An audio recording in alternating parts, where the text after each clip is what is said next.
اس کی کوئی اور وجہ بھی تو ہو سکتی ہے. کیا اس کی وجہ ایبسولوٹلی ناٹ بنی؟ اگر یہ وجہ ہے تو فوج کو پریشان ہونے کی ضرورت نہیں. شاید یہ پاکستان کے بیشتر عوام کے دل کی آواز ہے. ہم تو اس کو سپورٹ کرتے ہیں. ہمیں تو ایک اطمینان ہوا تھا جب کسی پاکستان کے پرائم منسٹر نے یہ بات کہی کہ ان کو اس طرح سے سیدھا صاف جواب دیا. ہم کیوں خوف زدہ رہے؟ ہم ڈرنے کے لیے پیدا ہوئے تھے؟ ان میں کیا چیز ایسی اسپیشل ہے کہ آپ جب بھی ان کے نمائندوں اور ریپ سے بات کریں تو آپ خوف کے عالم میں ڈر ڈر کے بات کریں؟ ہم کیوں ڈرتے رہیں ہر وقت؟ کوئی بھی قوم خوف کی وجہ سے خوف کے عالم میں آگے نہیں بڑھ سکتی. یہ امپاسبل ہے. کوئی ٹیم جو خوف کے عالم میں میدان میں اترے گی اس کے جیتنے کے امکانات مخدوش ہیں. یہ فیئر از دا اینمی. آپ ڈر ڈر کے زندگی نہیں گزار سکتے. یہ خوف آپ کو کبھی نہ کبھی ہم نہیں اتاریں گے. آنے والی نسلوں میں آج سے 10 15 20 سال بعد کوئی نہ کوئی یہ خوف ضرور دور کرے گا. روس اگر خوف میں رہتا تو روس شکنجے میں آ چکا تھا. ان قریب مغربی ملکوں کے اتحاد کے میزائل روس کے برآمدے میں ہوتے, وہاں پہ نصب ہوتے. روس اس کا کچھ بھی نہ کر سکتا. آپ کا خیال ہے, آپ سمجھتے ہیں کہ روس نے بغیر کچھ سوچے سمجھے یا کوئی چیز کیلکولیٹ کیے یہ قدم اٹھایا ہے؟ اس کو نہیں پتا تھا کہ اس پہ پابندیاں لگے گی.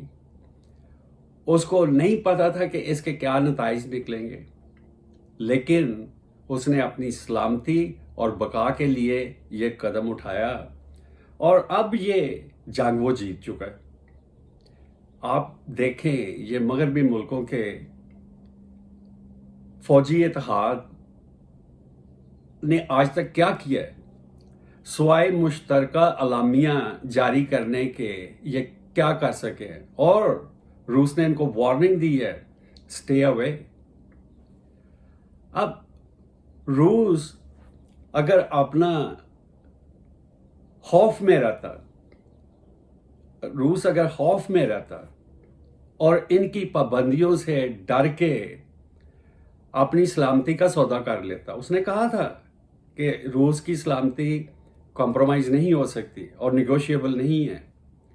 تو اگر ہمارے کسی پرائم منسٹر نے یہ جرأت کی کہ وہ ان سے, اس میں برائی کیا ہے؟ آپ جس طرح وہ بات کرتے ہیں اس طرح سے آپ بات کریں. وہ آپ کو دھمکیوں اور خوف و ہراس میں رکھتے ہیں. ہم کیوں خوف و ہراس میں رہیں؟ روس تو اب یہ جنگ جیت چکا ہے. اس جنگ کا سب سے زیادہ فائدہ شاید ایران کو پہنچے, اور ایران کو جس چیز کا فائدہ پہنچے اس میں اسرائیل کا نقصان ہے, اور پھر وہ کیا کریں گے. لیکن اب یہ شاید وقتی طور پہ اسرائیل کے نقصان کو بھی بھول جائیں, کیونکہ اب ان کو آئل کی ضرورت ہے. یہاں پہ جو مہنگائی کا عالم ہے اس وقت جب ہم بات کر رہے ہیں, گیس کی پرائس ڈبل سے زیادہ ہو چکی ہے. ہر چیز کی پرائس ڈبل سے زیادہ ہو چکی ہے, اور یہ سلسلہ بھی جاری رہے گا اگر اس پہ قابو نہ پایا گیا. تو ان کو ایران کی ضرورت پیش آئے گی. اچھی بات ہے. یہ جو آج یورپ کے ایک چھوٹے ملک میں یہ مغربی فوجی اتحاد کا اجلاس ہو رہا ہے, اگر تو یہ اجلاس ایک مشترکہ اعلامیے پہ ختم ہوا تو آپ سمجھ لینا کہ یہ ناکام ہو چکا ہے۔ اب ان کو ضرورت تو اس بات کی ہے کہ وہ یوکرین کی کس طرح مدد کرتے ہیں، اور اب آنے والے حالات کیا ہیں آپ بھی دیکھیں گے، ہم بھی دیکھیں گے۔ کچھ اور بھی باتیں ہیں جو کسی وجہ سے میں یہ سر عام کر نہیں سکتا، خاص کر یہاں پہ رہتے ہوئے، لیکن اگر موقع ملا تو ہم اس پہ بھی بات کر لیں گے، کوئی بات نہیں۔ میں خوف میں رہنے کا عادی نہیں ہوں۔ آپ اپنا خیال رکھیے گا، انشاءاللہ اگلے ایپیسوڈ میں ملاقات کریں گے۔ اللہ آپ کو اپنی حفاظت میں رکھے۔